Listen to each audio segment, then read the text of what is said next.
everyone, and you have joined me again for my quest in reviewing every movie on the planet, specifically every Oscar movie. And we are halfway through the movies of 2016 that were nominated. We already did La La Land, Moonlight, and then Arrival I watched way back, and it has its own video for that should be up by the time I'm filming that. Oh wait, no. By the time I'm filming this, it's scheduled to be uploaded, but that's not the point. We're talking about Hell or High Water, the movie I knew maybe the least about. Again, I know absolutely nothing about a lot of the movies that I'm going to be watching. This movie included the actors involved: Chris Pine, Jeff Bridges. I'm forgetting another dude. Webster Morgan. I forget his name. I am very unfamiliar with all of them. I've of course seen like a couple pieces of their filmography.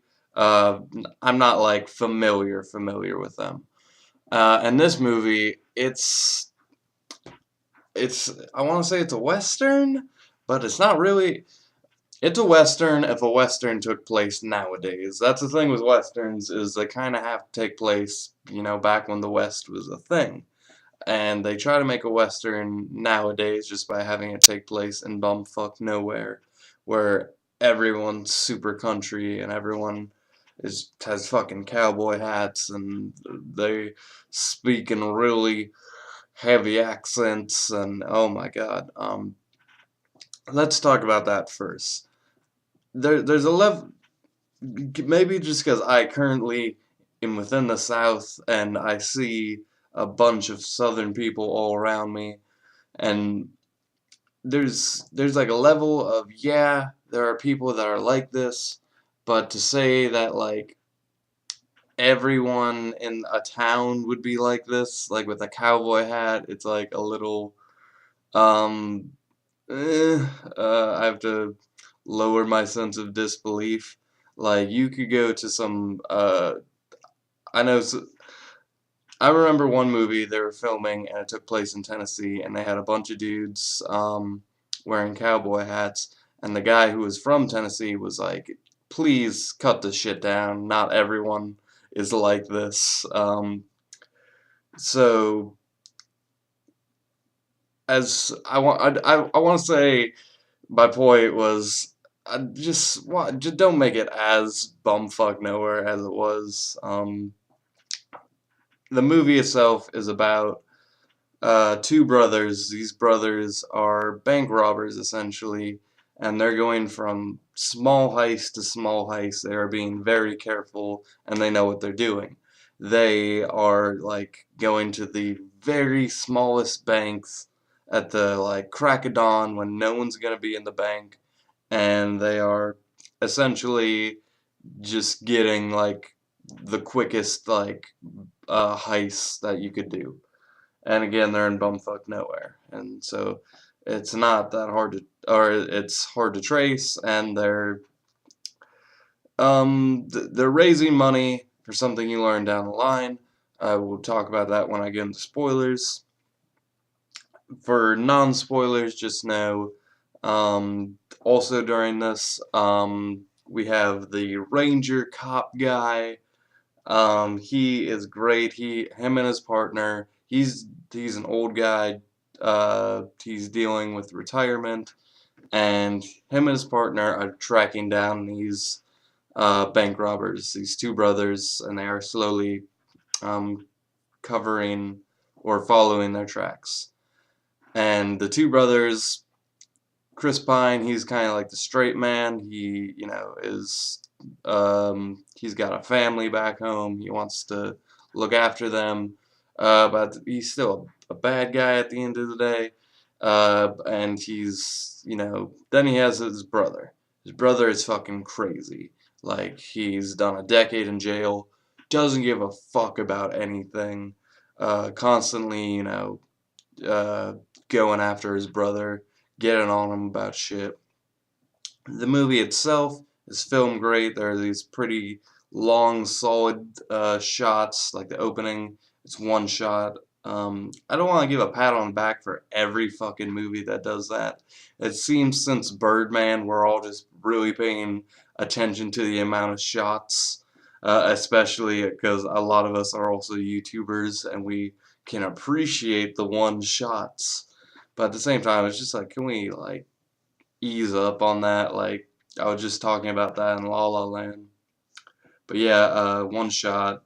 Um, uh, the music, the soundtrack. It's either some simple country music or it's a fucking violin.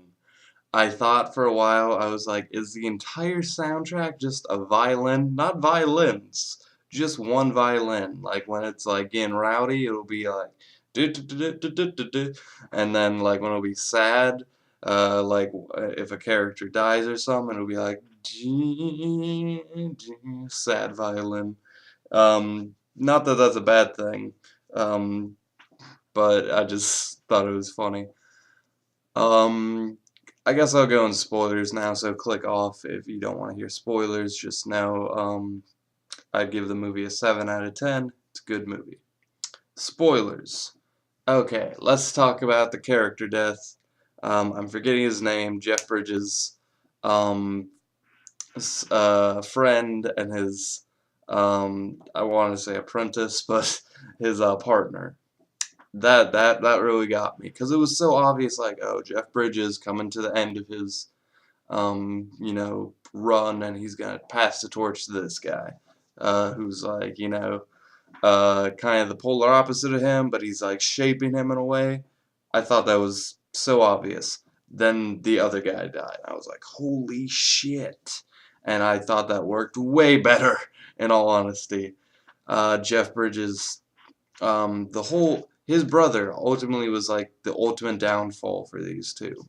Uh, but at the same time, he was such a likable guy at the end when he was, even as he's killing people and he's like going out in a blaze of glory. It's crazy. He robbed the one bank by himself. That started everything. That, started the trail, which ultimately led with him doing a straight up bank robbery at a normal bank pretty much with a bunch of fucking people who all called the cops, and they're all like, it was just like a small southern town, right? They chased them down in their pickup trucks and their guns. uh oh yeah, shout out to the one bank robbery scene with the guy with a pistol right there. I love that whole scene. He's like, are you robbing the bank? It was great. And it's just like one guy, one like customer is all it takes to fuck up everything. And he left the gun there. He was like, "Are you fucking stupid?" I thought, that was stupid too. Um, and I called it the second it happened. Following that, the big heist scene. What a fucking chase! He like turns around, fucking AK, get off my ass. Gets his brother into the car. Does the whole speed away his brother as a distraction. That I love you with his brother. So sentimental. Good stuff. Um, he gets away. The brother, he's bleeding. There was that great, what was it called? Roadblock. I, because I was like 50-50. I was like, this is it or it's not. I'm completely like, I don't know what's going to happen. He got away. Because if you've been in a roadblock before, even if you didn't do anything wrong, you're sketched out about that shit. Oh, and I was so sketchy. I love that. And then he went out in a blaze of glory. Um, that part with the truck going down, great. And then he was just sniping people. He was like he was like one of those guys. He was like a fucking archangel. Just fucking great shit. And then it ended, they flanked him. Jeff Bridges, like, oh, like, we got him. Like, you felt that with it. He was just like, and, you really, like, feel for his partner. Um, and it was like kind of just, oh, we got him. And it was like the final confrontation. He is retired, but he knows it's his brother. He tracks down his brother, and they just have a talk. And at first, he's like, "Oh, look at you, just got away. 4 people fucking died. Why'd you start this? I might fucking kill you." And then he learns, oh, this like paradise I thought you created is for your family. It's not for you. I can respect that.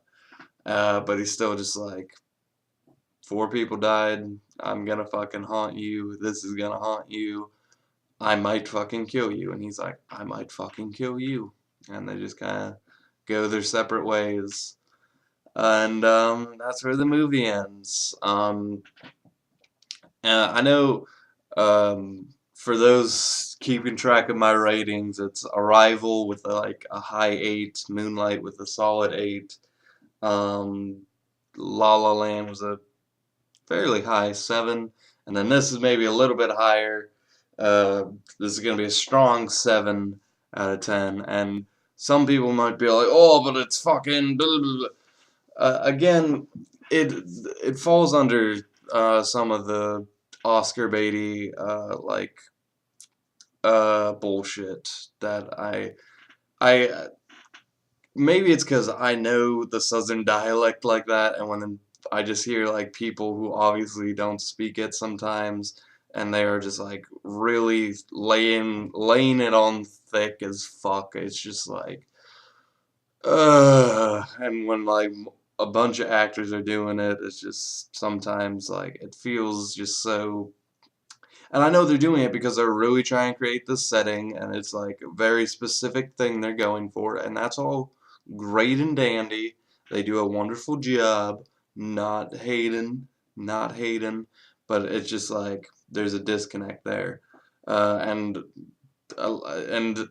when it becomes like Oscar baity, that's the worst. That's the worst. Is because it's like let's like hey try to recreate like with voice. You gotta have a fake voice to be a great actor apparently. Um, and Jeff Bridges, you can't even fucking understand a lot of the time in this movie. And uh, the racism jokes, that kind of shit is fine. But it's just like the cowboy hats, I think, just pissed me off for some reason. That many cowboy hats. And there was just like that, like him going to the bank and trying to get away with it, like him doing the actual financing. Let's talk a movie like War Dogs. That movie is more up my alley. It's about 2 guys, and they're got personal deep relationships. You learn about this whole society, and you understand it. You're interested in it, and the characters are amazing. Great ending, something way more up my alley. And I know it's marketed way more for a person like me, and this is marketed to, um, you know, Oscar baity people, or just this is an adult movie, and War Dogs isn't as adult, which is fine. I can get that, but a movie like War Dogs, I think, gets farther. I don't know why I'm comparing it to War Dogs, but that's a 2016 movie that ultimately I thought, was better and it achieved more. And this movie, him doing fucking financing and the whole most of the time when they were in the casino, I didn't give a shit. Like it was just dragging its feet a lot of the time during those scenes. So I think that's ultimately why I don't think it's like a great movie, and that's why I don't love it per se. But it's a damn good movie. It does a lot good, and if anyone was like, I fucking love this movie, I'd be like, yeah, this movie deserves people who love it. I'm just not one of those people, but um, I've yet to one of these movies I dislike, so um, there's that. But yeah, I think that'll be it for me. What are your guys' thoughts on Hell or High Water? I enjoyed the movie, and I'm interested in knowing what you guys have to say. And I'm going to continue my adventures of the Oscars and all of the fucking movies. Thank you so much for watching, as always, and with that, I leave you.